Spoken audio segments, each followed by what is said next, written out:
লোক দেখানো কাজ করে ডেঙ্গু সংক্রমণ কমানো সম্ভব নয়। যার যার অবস্থান থেকে প্রত্যেকেই সচেতন হয়ে ডেঙ্গু নিধনে কাজ করার আহ্বান জানিয়েছেন স্থানীয় সরকার উপদেষ্টা হাসান আরিফ।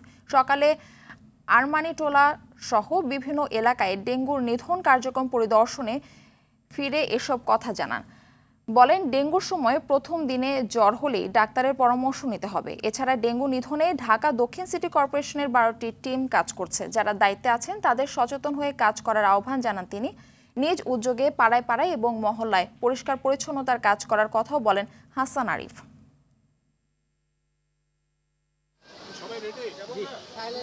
দুটো দরকার, একটা হচ্ছে যে পরিষ্কার পরিচ্ছন্ন রাখা, লার্ভাসাইডের মেডিসিন দেওয়া, ফগিং করা ইত্যাদি, পরিষ্কার করা ইত্যাদি দৈনন্দিনভাবে। আর আরেকটা হচ্ছে জনগণের সচেতনতা।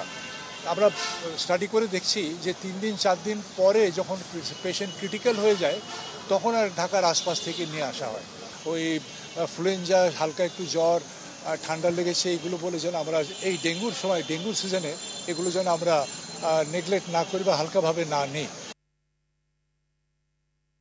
দর্শক, এই মুহূর্তে রাজধানীর ঢাকা মেডিকেল কলেজ হাসপাতালে আছেন সহকর্মী মাইদুর রহমান রুবেল। তার কাছ থেকে জানবো ডেঙ্গুর পরিস্থিতির খবর।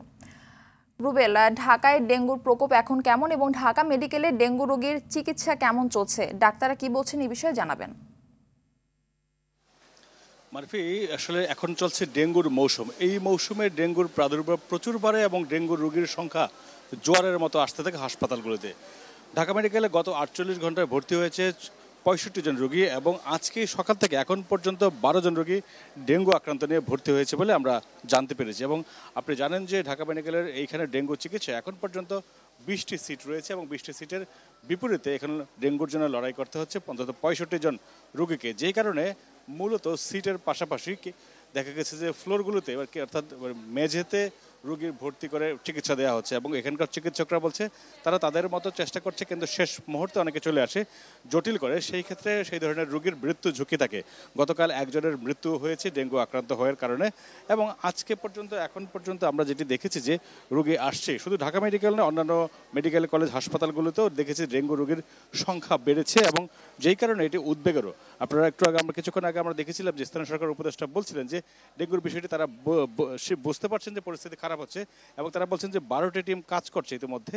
কিন্তু যেই সমস্যাটি হয়েছে সেটি হচ্ছে গত জুন জুলাই মাসে যারা ডেঙ্গু নিয়ে কাজ করে তারা যে প্রেডিকশনটি করেছিল যে সেপ্টেম্বর অক্টোবরে ডেঙ্গু রোগীর সংখ্যা বাড়বে, মৃত্যুর সংখ্যা বাড়বে, কিন্তু সেই সময় যদি উদ্যোগ নেওয়া হতো বা মশা মারার উদ্যোগ নেওয়া হলে এটি এত মারাত্মক আকার ধারণ করতো না। তবে যারা মশা নিয়ে কাজ করে তারা বলছেন যে এই মুহূর্তে মশাগুলি ফ্লাইং করছে, অর্থাৎ উড়ছে, উড়ন্ত মশা ডেঙ্গু রোগীকে কামড়ে, ভালো মানুষকে কামড়ালে ডেঙ্গু ছড়িয়ে পড়তে পারে। সেই কারণে যেটি বলা হচ্ছে এখন উড়ন্ত মশা মারতে হবে।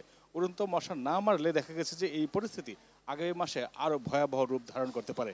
তবে যাদের ডেঙ্গু আক্রান্ত হয়, অর্থাৎ ডেঙ্গু আক্রান্ত কিংবা যাদের জ্বর হয়, তাদের দ্রুতই চিকিৎসকের পরামর্শ নেয় এবং ডেঙ্গুর টেস্ট করার পাশাপাশি মূলত যাদের মূলত ডেঙ্গু হবে, মানে ডেঙ্গু আশঙ্কা রয়েছে কিনা সেটি মূলত আসলে এখনই পরীক্ষা করতে হবে এবং সেই অনুযায়ী ব্যবস্থা নেওয়ার পরামর্শ দিয়েছে চিকিৎসকরা। এছাড়া ডেঙ্গুতে মৃত্যু ঝুঁকি বাড়বে বলে মনে করছেন তারা। এই ছিল আমার কাছে ঢাকা মেডিকেল থেকে সবশেষ খবর। মারফি, ধন্যবাদ আপনাকে। দর্শক, ডেঙ্গু পরিস্থিতির বিষয়ে আরো জানাতে চট্টগ্রাম থেকে আমাদের সঙ্গে সরাসরি যুক্ত হচ্ছেন সহকর্মী সাইফুল মাহমুদ।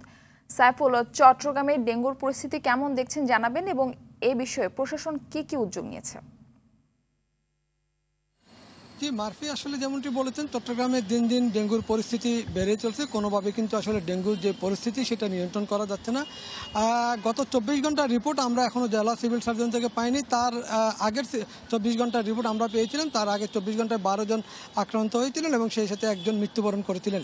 এই 2024 সালে টোটাল মৃত্যুবরণ করেছেন 24 জন, 13 জন এবং সেই 13 জনের মধ্যে শুধুমাত্র চলতি মাসেই কিন্তু মারা গেছে 8 জন। যে 13 জন মারা গেছে সেই 13 জনের মধ্যে 8 জন হচ্ছে যে নারী, 2 জন পুরুষ, 3 জন শিশু রয়েছে। আসলে কোনোভাবেই কিন্তু আসলে ডেঙ্গুর পরিস্থিতি চট্টগ্রামে নিয়ন্ত্রণ করা যাচ্ছে না। প্রতিদিনই কোনো না কোনো হাসপাতালে নতুন নতুন করে ডেঙ্গু আক্রান্ত যারা হতেন তারা আসতেছেন। আর বিশেষ করে মফস্বলে যারা আক্রান্ত হতেন তারা কিন্তু আসলে বাসা বাড়িতে থেকে চিকিৎসা নিতেন, তারা হাসপাতালে আসতেন না। আর যখনই হাসপাতালে আসতেছেন তখন আসলে একদম শেষ মুহূর্তে আসতেছেন বলে ডাক্তাররা জানিয়েছেন, তখন আসলে অনেকটা কিছু করণীয় থাকে না। তবে জেলা সিভিল সার্জনের পক্ষ থেকে বারবার বলা হচ্ছে সচেতনতা হওয়ার জন্য। যতক্ষণ পর্যন্ত সচেতন হবে না ততক্ষণ পর্যন্ত না। সিটি কর্পোরেশনের পক্ষ থেকে সেরকম কোনো কার্যক্রম আমরা চোখে পড়েনি, আমাদের চোখে পড়েনি এবং জনগণও জানিয়েছেন তারাও কিন্তু দেখেনি কোথাও কিভাবে ওষুধ ছিটাতে সেটা কিন্তু দেখেনি। এরপরও সিটি কর্পোরেশন দাবি করছে তারা ওষুধ ছিটাতে, কিন্তু যে ওষুধ ছিটাতে বলে তারা দাবি করছেন সেই ওষুধের কার্যকারিতা নিয়ে কিন্তু প্রশ্ন উঠেছে। তবে জেলা সিভিল সার্জন বলি, উপজেলা প্রশাসন বলি, জেলা প্রশাসন বলি কিংবা জেলা প্রশাসক বলি, কেউ কিন্তু ডেঙ্গুর সচেতনতা নিয়ে কোনো ধরনের লিফলেট কিংবা কোনো প্রোগ্রাম করছে এটা দেখা যায়নি বলে অভিযোগ করেছেন সাধারণ জনগণ। তবে যেভাবে পারছে কিন্তু সেভাবে চলছে। বাসাবাড়ি আঙ্গিনা পরিষ্কার পরিচ্ছন্ন রাখার কথা বলা হলেও কিন্তু আসলে রাখা হচ্ছে না। আরেকটি বিষয় হচ্ছে যে চট্টগ্রামে প্রতি রাতেই গুড়ি গুড়ি বৃষ্টি হচ্ছে, এই গুড়ি গুড়ি বৃষ্টিতে আসলে পানি জমছে। এই ছিল ডেঙ্গু পরিস্থিতি নিয়ে আমার কাছে সর্বশেষ। মারফি। সাইফুল মাহমুদ, ধন্যবাদ আপনাকে।